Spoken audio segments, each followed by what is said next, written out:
Pernah nggak kamu melakukan satu kesalahan kecil, lalu sepanjang hari rasanya seperti dunia runtuh? Kamu terus memikirkannya, mengulang kejadian itu di kepala, membayangkan apa yang seharusnya kamu katakan, atau apa yang seharusnya kamu lakukan. Anehnya, ketika orang lain melakukan kesalahan yang sama, kita bisa dengan mudah memakluminya. Tapi ketika itu terjadi pada diri kita sendiri, kita justru menjadi orang yang paling keras menghakimi diri sendiri. Kenapa kita bisa begitu keras menilai diri sendiri? Psikologi ternyata punya penjelasan kenapa hal ini bisa terjadi. Tapi sebelum kita bahas itu, kalau kamu suka konten tentang psikologi yang sering terjadi dalam kehidupan sehari-hari, jangan lupa subscribe channel ini supaya kamu nggak ketinggalan video berikutnya. Sekarang pertanyaannya, kenapa pikiran kita bisa memperlakukan diri sendiri sekeras itu? Kenapa satu kesalahan kecil bisa membuat kita merasa seolah-olah ada sesuatu yang salah dengan diri kita? Padahal jika orang lain melakukan kesalahan yang sama, kita bisa melihatnya dengan jauh lebih santai. Kita bisa berkata, tidak apa-apa, semua orang pernah salah.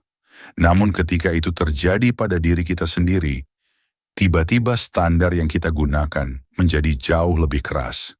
Seolah-olah kesalahan kecil itu adalah bukti bahwa kita tidak cukup baik.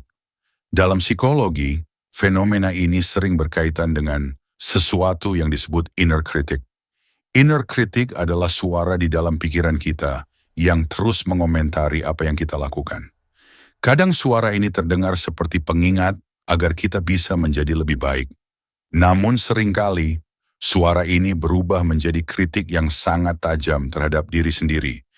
Misalnya ketika kita melakukan kesalahan kecil, alih-alih melihatnya sebagai hal yang wajar, pikiran kita langsung menarik kesimpulan besar.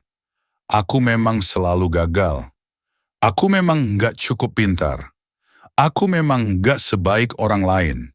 Padahal kenyataannya, satu kesalahan tidak pernah benar-benar mewakili siapa diri kita. Ada alasan kenapa satu kesalahan kecil bisa terasa sangat besar. Otak manusia memiliki kecenderungan yang disebut negativity bias. Artinya, otak kita secara alami lebih mudah memperhatikan hal-hal negatif dibanding hal positif.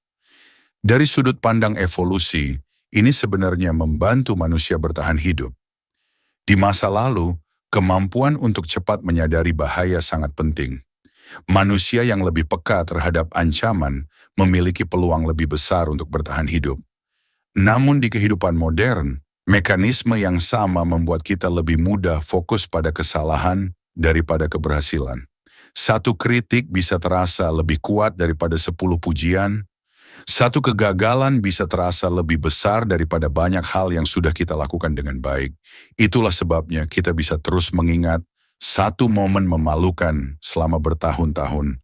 Sementara pujian yang kita terima bisa kita lupakan hanya dalam beberapa hari. Tapi sebenarnya, negativity bias bukan satu-satunya alasan kenapa kita bisa begitu keras menilai diri sendiri. Ada satu hal lain yang sering terjadi tanpa kita sadari. Dan justru disinilah banyak orang tanpa sadar terjebak. Cara kita menilai diri sendiri tidak seimbang. Kita menilai diri sendiri dari dalam, tapi menilai orang lain dari luar. Kita tahu semua keraguan kita, semua ketakutan kita, semua kegagalan yang pernah kita alami. Namun ketika melihat orang lain, yang kita lihat hanya hasil akhirnya. Kita melihat mereka tampak percaya diri, tampak sukses, tanpa tahu apa yang mereka lakukan.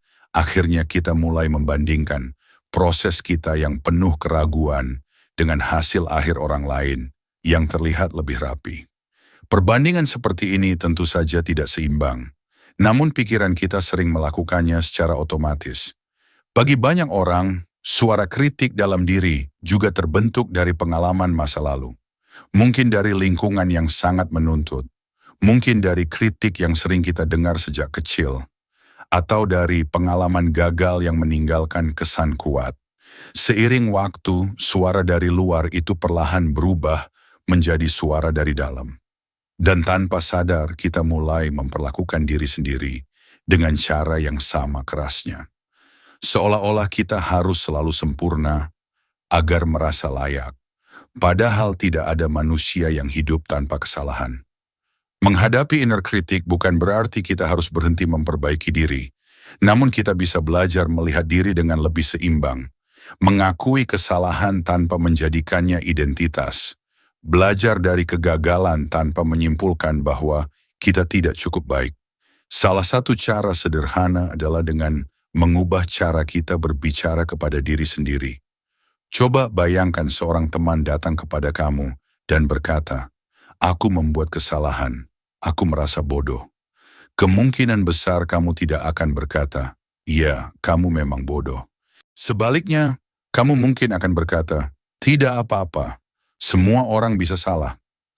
Menariknya, kita sering memberi pengertian kepada orang lain, tetapi tidak kepada diri sendiri.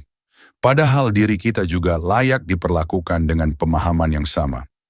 Mungkin setelah ini, ketika kamu melakukan kesalahan kecil, dan pikiranmu mulai berkata, "Aku memang selalu gagal." Coba berhenti sejenak, dan tanyakan satu hal sederhana pada diri sendiri. Kalau teman dekatku melakukan kesalahan yang sama, apakah aku akan menilainya sekeras ini? Seringkali jawabannya adalah tidak. Dan dari situ kita mulai menyadari sesuatu. Masalahnya bukan karena kita terlalu buruk, tapi karena kita terlalu keras pada diri sendiri. Belajar berkembang memang penting, namun belajar memperlakukan diri sendiri dengan lebih manusiawi mungkin sama pentingnya, karena pada akhirnya kita semua masih berada dalam proses, masih belajar, masih mencoba, dan masih bertumbuh. Dan mungkin cara kita memperlakukan diri sendiri hari ini akan sangat menentukan bagaimana kita menjalani hari-hari berikutnya.